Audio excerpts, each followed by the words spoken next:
ঘুম না হলে মাথা ব্যথা, ব্যায়াম না করলে শরীর ব্যথা, আর হেলথ ভিডিও না দেখলে জ্ঞান বৃথা। তো আজকে আপনাদের সাথে আমি অনিল মণ্ডল। তো আপনাদের ইউটিউব চ্যানেল যেটা আমার, তাতে আপনাদের সবাইকে স্বাগত। তো আজকে একটা গুরুত্বপূর্ণ বিষয় নিয়ে আলোচনা করবো আপনাদের কাছে। যেহেতু আমি হেলথ সম্পর্কিত বা স্বাস্থ্য সম্পর্কিত ভিডিও বানাই, আপনারা সবাই জানেন। তো তার মধ্যে আজকে একটা অন্যতম গুরুত্বপূর্ণ যেটা টপিক, যেটা আমাদের শরীরে অভ্যন্তরীণ অঙ্গ কিন্তু, তো যেটা খুবই গুরুত্বপূর্ণ কাজ করে, খুবই ভ্যালু যেটা আছে আমাদের। তো কি, অবশ্যই আপনারা হয়তো বুঝতে পারছেন কি কি অঙ্গ আছে। তার মধ্যে যেটা আমাদেরকে পরিবেশের সাথে খুবই কার্যকর, যে একটা সুস্থ স্বাভাবিক হাওয়া বাতাস যেটা আমাদের লাগে। তো হয়তো কিছুটা ধারণা করতে পারছেন, হ্যাঁ, সেটা হচ্ছে আমাদের ফুসফুস। তো ফুসফুস আমাদের শরীরে একটি বিশেষ অঙ্গ।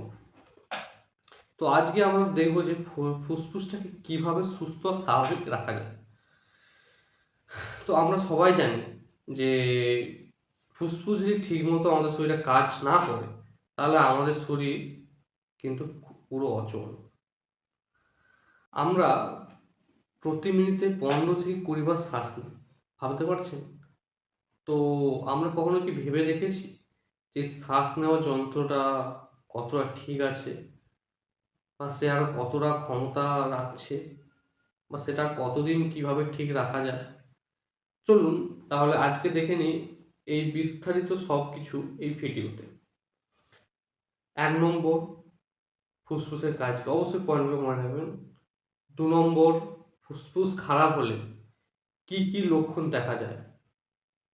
3 নম্বর, ফুসফুস ভালো রাখার সহজ ঘরোয়া উপায় কি? 4 নম্বর, খাবার, ব্যায়াম ও শ্বাস প্রশ্বাসের বিভিন্ন টিপস। তাই এই ভিডিওটা আপনারা সম্পূর্ণ দেখুন। তো প্রথমেই আমরা একটু জেনে নিই যে আমাদের ফুসফুসটা কোথায় থাকে।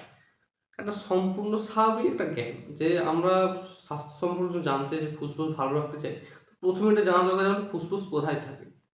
তো যারা একবার প্রথম বেসিক কিছুই জানে না মেডিকেল সম্পর্কিত, স্বাস্থ্য সম্পর্কিত, তাদের প্রথমেই বলে দিই, এটা স্বাভাবিক জ্ঞান, তাহলে ফুসফুস কোথায় থাকে। তো ফুসফুস কোথায় থাকে আমাদের?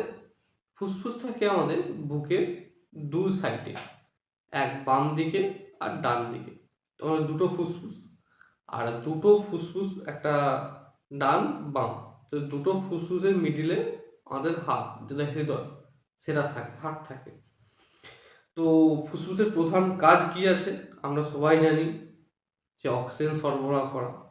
এটা তো একটা নর্মাল কথা, সবাই জানি যে আমরা অক্সিজেন সরবরাহ করি, শ্বাস প্রশ্বাস নিই, শরীর থেকে আমরা কি করি, অক্সিজেন যেহেতু আমরা নিই, তো সবাই নর্মাল উত্তর হবে যে হ্যাঁ, কার্বন ডাইঅক্সাইডটা ছেড়ে দিই, তো সেটাই হচ্ছে কাজ। তো ফুসফুস যদি ঠিকমতো কাজ না করে তাহলে কি হবে? আমরা দ্রুত হাঁপিয়ে উঠবো, আমাদের যে শ্বাসকষ্ট, নর্মাল যেভাবে শ্বাসটা নিচ্ছি, প্রশ্বাস ছাড়ছি, তো এটা কি হবে, এটাতে অসুবিধা হবে, যেটা আমরা মেডিকেল ভাষায় বলি SOB, শর্ট অফ ব্রেথনেস। সেটাকে আমরা শ্বাসকষ্ট বলতে, তো শ্বাসকষ্ট হবে, বারবার কাশি, শুকনো কাশি হতে পারে, বুকে ব্যথা, চেস্ট পেন যেটাকে আমরা বলি, তো চেস্ট পেন, বুকে ব্যথা হতে পারে, ক্লান্তি, টায়ার্ড, এই সব সমস্যাই আমাদের দেখা দিতে পারে। কিছু কিছু জিনিস যেগুলো আমাদেরকে অবশ্যই মনে রাখতে হবে যে কি হতে পারে।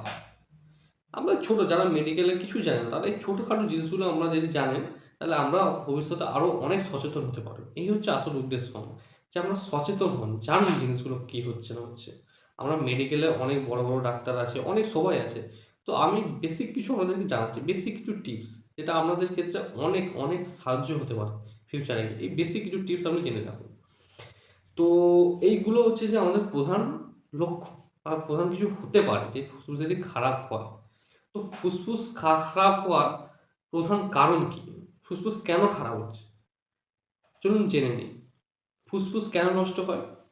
তো সবাই একটা জিনিস, যে আমাদের এয়ার কোয়ালিটি, যেটা AQI, এয়ার কোয়ালিটি ইন্ডেক্স, সেটা দিল্লির দিকে খুব খারাপ, আমাদের কলকাতার দিকেও খারাপ দিন দিন হচ্ছে, বাট গ্রামের দিকে তো আপাতত ওই তুলনায় অনেকটা ভালো আছে, কিন্তু দিল্লির যা পরিস্থিতি তাতে খুব খারাপ, একুয়াই যেটা এয়ার কোয়ালিটি ইন্ডেক্স।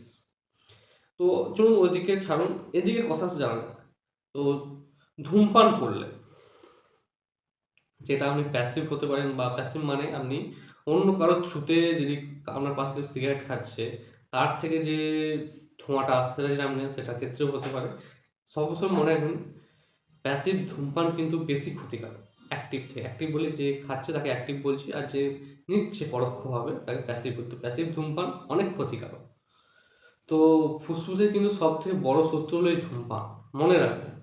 সিগারেট, বিড়ি, হুক্কা সবই কিন্তু ফুসফুসের যে কোষ থাকে, যে সেল বলি আমরা, সেটাকে ধ্বংস করে কিন্তু, এগুলো মনে রাখবেন। বায়ু দূষণ প্রথমেই বললাম, এয়ার কোয়ালিটি খারাপ, একুয়াই। তো গাড়ি ঘোড়ার ধোঁয়া, কলকারখানা, ধুলো, এগুলো প্রভৃতি কিন্তু যে আমরা প্রশ্বাস নিচ্ছি তার মাধ্যমে কিন্তু আমরা এগুলো ফুসফুসে জমে যাচ্ছে ধীরে ধীরে ধীরে ধীরে। এগুলো হচ্ছে, একদিনে তো এত কিছু হবে না। 3 বছর, 4 বছর, 5 বছর, 10 বছর, 15 বছর ধরে এগুলো ধীরে ধীরে জমে যাচ্ছে ফুসফুসে। ইনফেকশন, কি ইনফেকশন হলে? নিউমোনিয়া, টিভি, কোভিড, যেটা আমাদের হয়েছিল 2019-এ, যেটা। তো এগুলোর ক্ষেত্রে দেখা যাচ্ছে যে ফুসফুস দুর্বল করে। আপনারা অবশ্যই দেখতে পাচ্ছেন, সব থেকে প্রত্যক্ষভাবে আমরা দেখতে পাচ্ছিলেন যে কোভিড-19-এর সময় কি অবস্থা হয়েছিল, যাদের শ্বাসকষ্ট নিতে অসুবিধা হয়েছিল, অক্সিজেন দিতে হচ্ছিল। তো এগুলো প্রভাব দেখা দেয়। আর আপনি যদি শারীরিক পরিশ্রমের অভাব থাকে, যদি আপনি প্রতিদিন ঠিক মতো আপনি সারাদিন খাচ্ছেন, ঘুমাচ্ছেন, এই জিনিসটা কিন্তু ঠিক না। কিছুটা হলেও আপনাকে এক্সারসাইজ করতে হবে। আপনি যদি কিছুটা সময় হলেও, দিনের আধা ঘন্টা হলেও যদি আপনি এক্সারসাইজ করেন, তার ক্ষেত্রেও কিন্তু ফুসফুসে অনেকটা লাভ। এক্সারসাইজ করলে কোনো ক্ষতি না। আমাদের বিভিন্ন অঙ্গ প্রত্যঙ্গ, প্রত্যেকটা অঙ্গ প্রত্যঙ্গের ক্ষেত্রেই কিন্তু এক্সারসাইজ করা, ব্যায়াম করাটা অবশ্যই দরকার। তো ব্যায়াম করলে, যদি না করেন, করলে ভালো, কিন্তু যদি না করেন তাহলে কিন্তু ক্ষমতা অনেক কমে যায়। ফুসফুস ভালো রাখার কিছু উপায়, আমরা 10টি উপায়, আমি সব কিছু বেছে আমি 10টি উপায় বলছি। 10টি উপায় যদি করেন তাহলে ফুসফুসটা আপনার আগের থেকে অনেক ভালো ভালো অবস্থায় থাকবে। তো কি? যদি আপনি সম্পূর্ণ ধূমপান বন্ধ করেন, যারা অনেক সিগারেট, বিড়ি, হুক্কা টানে, তারা যদি কিছুটা পরিমাণ কমিয়ে দেয় তো অনেক ভালো। পুরো বন্ধ করে দিলে তো অনেক ভালো, যদি কিছুটা কমিয়েও আনতে পারে অনেক লাভ। যদি ধূমপান বন্ধ করেন, আপনি যদি ধূমপান বন্ধ করেন তাহলে অনেক অনেক পরিমাণ আগের থেকে ফুসফুস ভালো থাকবে। তো এটাই হচ্ছে সব ফুসফুসকে বাঁচানোর প্রথম এবং সবচেয়ে গুরুত্বপূর্ণ একটা স্টেপ ধাপ। 2 নম্বর কি? গভীর শ্বাস প্রশ্বাসের অভ্যাস করুন। আপনি যদি প্রত্যেকদিন 10 মিনিট থেকে 15 মিনিট, বেশি না, 10 থেকে 15 মিনিট যদি আপনি শ্বাস প্রশ্বাসের অভ্যাস করেন, যে কিছুটা সময় শ্বাস টেনে ধরে রাখছেন, কিছুক্ষণ পর সেটাকে হোল্ড করে আবার ছেড়ে দিচ্ছেন, তার ক্ষেত্রে অনেকটা কিন্তু ফুসফুসের ক্ষমতাটা অনেকটাই বাড়বে। এটাকে আমরা ডিপ ব্রিথিং এক্সারসাইজ বলে থাকি। তো আমি বললাম ডিপ ব্রিথিং এক্সারসাইজ। তো ডিপ ব্রিথিং এক্সারসাইজটা কীভাবে করতে হবে? প্রথমে আপনাকে 4 সেকেন্ডের জন্য শ্বাসটাকে ধরে রাখতে হবে। তারপর কি 2 সেকেন্ডের জন্য সেটাকে হোল্ড করতে হবে, আর 6 সেকেন্ড ধরে সেটাকে ছেড়ে দিতে হবে। মানে 6 সেকেন্ড পর শ্বাসটাকে ছেড়ে দিতে হবে। কীভাবে? মুখ দিয়ে ছাড়তে হবে। প্রথমে আমি করে দেখাচ্ছি। 4 সেকেন্ড ধরে শ্বাসটা ধরে রাখলেন,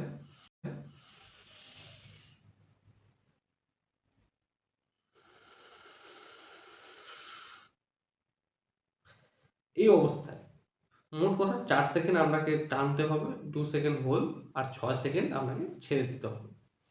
এতে ফুসফুসের কিন্তু পরিষ্কার হয় আর শক্তিশালী অনেক ভালো হয়।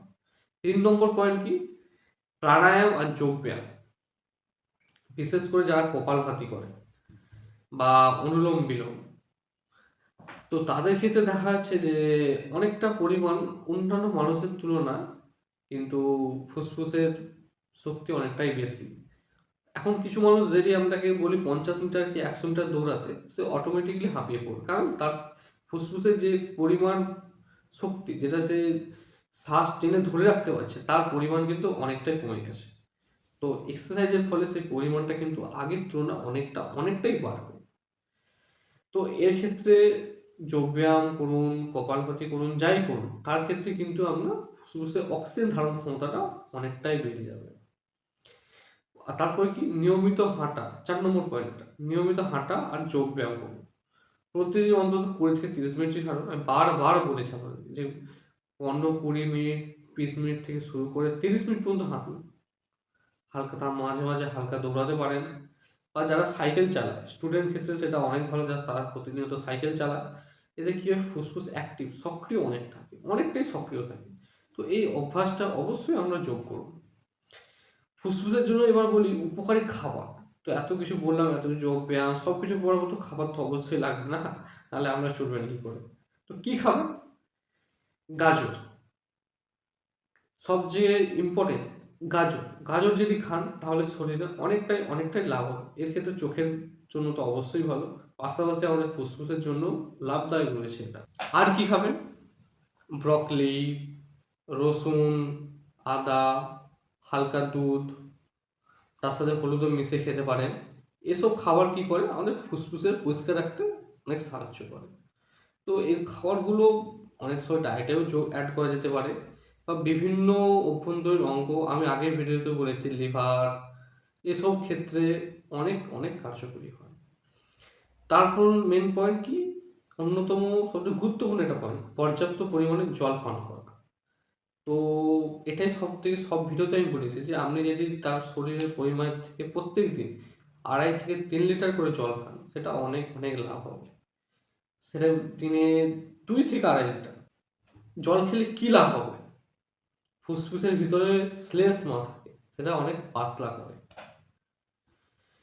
দূষণ, যে পরিবেশ দূষণ হচ্ছে, যাতে এয়ার কোয়ালিটি অনেক খারাপ হচ্ছে, তার থেকে বাঁচার জন্য কি করবেন আপনারা? বাইরে গেলে একটা কম দামে 4 টাকা, 5 টাকা, 10 টাকা একটা মাস্ক নিয়ে নিন। সেটা ক্ষেত্রে অনেক ভালো। যেখানে আপনার পরিবেশের ধুলোর পরিমাণ, বায়ু দূষণ হচ্ছে যেখানে, যেসব এলাকাতে, সেই সব এলাকাতে নর্মাল যারা গ্রামে থাকেন বা তাদের ক্ষেত্রে তো অনেক লাভ, কারণ গ্রামে একটা ফ্রেশ তাজা হাওয়া পাওয়া যায়। কিন্তু যারা শহরে থাকেন তাদের ক্ষেত্রে তো আর পরিষ্কার একটা হাওয়া পাওয়া যায় না। তার ক্ষেত্রে মাস্ক ব্যবহার করুন, ধুলোবালি এড়িয়ে চলুন, ঘর পরিষ্কার রাখুন, পরিচ্ছন্ন রাখুন, তাহলে অনেক লাভ হবে। তো ঘরের বাতাস যদি পরিষ্কার রাখতে কী করবেন? অনেক সময় আপনারা জানলা দরজা খুলে দিতে পারেন, বা ঘরে আমরা গাছও লাগাতে পারি। এখন অনেক জায়গায় ঘরে গাছ লাগাচ্ছে হাইড্রোপনিক্স প্রক্রিয়ার মাধ্যমে। তো আপনারা গাছও লাগাতে পারেন। এবার কি করবেন, যে সংক্রমণ যদি হয় তাহলে সেটা কিন্তু এড়িয়ে যাবেন।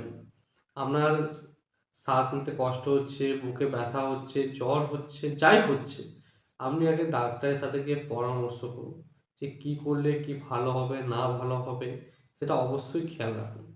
এই কিছু কিছু স্টেপ আপনি রাখুন, যে বুকে ব্যথা হচ্ছে, শ্বাস প্রশ্বাসে কষ্ট হচ্ছে, মানে জেনারেল ডক্টর, যে কোনো ডক্টরকে আগে দেখান, তারাই আপনাকে প্রেসক্রাইব করে দেবে কি করতে হবে। আর এক্ষেত্রে বলে রাখি, এসব কিছু অসুবিধা হলে আমাদের এক্সরেতে কি করা হয়, চেস্ট পিএফি দেওয়া হয়। আপনারা কিন্তু ওগুলো মনে রাখুন, যে যে কোনো অসুবিধা হলে আমাদের চেস্টের ক্ষেত্রে, বুকে ব্যথা হচ্ছে, শ্বাস নিতে কষ্ট হচ্ছে, এসবের ক্ষেত্রে আমাদের চেস্ট পিএভিউ দেখা হয়, পোস্টেড টু অ্যান্টেরিয়র ভিউ। তো এই ভিউর মাধ্যমে এটা বোঝা যায়, যে কোনো ডক্টর এটাই প্রেসক্রাইব করে। তো আর কি হচ্ছে, পর্যাপ্ত পরিমাণে ঘুমানো। আপনাকে বলেছিলাম, এখন প্রাপ্তবয়স্ক মানুষ দিনে 8 থেকে 9 ঘন্টা ঘুমানো অবশ্যই অবশ্যই দরকার। এক্ষেত্রে শরীরের বিভিন্ন শরীরও অবশ্যই ভালো থাকে, বিভিন্ন অঙ্গ প্রত্যঙ্গ রেস্ট পায়। তো 8 থেকে 9 ঘন্টা অবশ্যই অবশ্যই ঘুমানো উচিত। আর আর কি করা, আপনাদেরকে আমি বললাম যে ডাক্তারের কাছে যাওয়ার পরামর্শ দিলাম। তো ডাক্তারের কাছে কি কি লক্ষণ হয়ে যাবেন? যদি হঠাৎ মনে হচ্ছে যে দীর্ঘদিন ধরে কাশি হচ্ছে, আপনার কাশি একদমও সারছে না, তখন ডাক্তারের কাছে যাওয়া উচিত। বুকে ব্যথা, রক্তসহ কাশি যখন হচ্ছে, কিছুটা লক্ষণও যদি আজ আপনি পান যে এসব আপনাদের শরীরের মধ্যে দেখা দিচ্ছে, তো অবশ্যই আমাদের কাছে ডাক্তারের কাছে যাওয়া উচিত। তখনই আপনাদের সমস্ত রোগের ভালোভাবে চিকিৎসা হবে। আর ডাক্তারের সাথে পরামর্শ করুন, নিজের শরীরকে ভালো রাখুন। তো আপনাদেরকে এই যে পুরো ভিডিওটা আপনাকে বললাম, কী কী করা উচিত না করা উচিত, কীভাবে কোন রোগ দেখা উচিত, তাকে কীরকমভাবে এড়িয়ে না চলা উচিত, অবহেলা না করা উচিত। তো এগুলো ছোট ছোট জিনিস, ছোট ছোট মুহূর্ত, ছোট ছোট আপনার পেন, সেগুলোকে আপনারা এড়িয়ে যাবেন না। এটাই সবচেয়ে বড় কথা। টেস্ট করতে কিছুটা খরচ হবে আপনাদের, কিন্তু ভবিষ্যতে আরও বড় যে ঝুঁকি আছে তার থেকে আমাদেরকে অনেক বাঁচাতে সাহায্য করবে। আমি একজন মেডিকেল প্রফেশনে থেকে আজ প্রায় 4-5 বছর আছি। সেখানে যতটুকু আমার অভিজ্ঞতা হয়েছে আমি সেটাও বলছি না। যতটুকু আমার অভিজ্ঞতা আছে সেই অভিজ্ঞতা থেকে আমি বলছি যে, যেকোনো ছোটখাটো টেস্ট ৳200, ৳100, ৳300, ৳400 যত টাকাই লাগুক, ছোট, ছোট টেস্ট কিন্তু ভবিষ্যতে যে আমাদের বড়, বড় রোগের ঝুঁকি থেকে আমাদেরকে বাঁচাতে সাহায্য করে। কিছু, কিছু টেস্ট রুটিন যেটা টেস্ট সেটা অবশ্যই করা উচিত। বছরে ১ বার, ২ বার, ৩ বার এগুলো করবেন। আর যে সমস্ত বললাম যে এই সমস্ত রোগের উপসর্গ দেখা গেলে অবশ্যই ডাক্তারের কাছে দেখুন। প্রত্যেকটা ভিডিওতে আমি পুরো ডিটেলসে বলে দিয়েছি কি খাওয়া উচিত, কোথা থেকে কি হচ্ছে না হচ্ছে, কখন ডাক্তারের কাছে যাওয়া উচিত, কখন নিজেকে আরো ভালো রাখা উচিত, কি করলে ভালো থাকবেন, ঘরোয়া উপায়ে কিভাবে ভালো থাকবেন, সম্পূর্ণটাই আপনাদের কাছে আমি বলে দিয়েছি। যাই হোক বন্ধুরা, ভিডিওটা আপনারা দেখুন। যদি ভালো থাকেন অবশ্যই আমাকে জানাবেন, কমেন্ট করবেন। আর ফুসফুস ভালো থাকলে কিন্তু জীবন ভালো। আজ থেকে যদি আপনি একটু সচেতন হই, তাহলে বড় রোগ থেকে নিজেকে আমরা রক্ষা করতে পারি। মনে রাখবেন কিছু লাইন আমি বলেছি, এগুলো মনে রাখবেন যে ফুসফুসকে ভালো রাখলে আগামী ভবিষ্যতে আমাদের ভালো আছে। আর বন্ধুরা, ভিডিওটা অবশ্যই যদি আপনাদের ভালো লাগে, আপনারা লাইক, কমেন্ট, সাবস্ক্রাইব করবেন। অনেকে ভিডিও দেখছেন, লাইক করছেন না, সাবস্ক্রাইব করছেন না। করুন, কমেন্ট করুন কোন পার্টটা আপনাদের ভালো লাগছে, কোন জিনিসটা ভালো লাগছে, আমি ভিডিওগুলো ছাড়লাম কেমন লাগছে আপনাদের, আরও কি বেটার করা উচিত, আরও কিছু জানার থাকলে সমস্ত কিছুই নিয়ে আমরা কমেন্ট করুন, লাইক করুন, সাবস্ক্রাইব করুন। ধন্যবাদ। সুস্থ থাকুন, নিরাপদ থাকুন।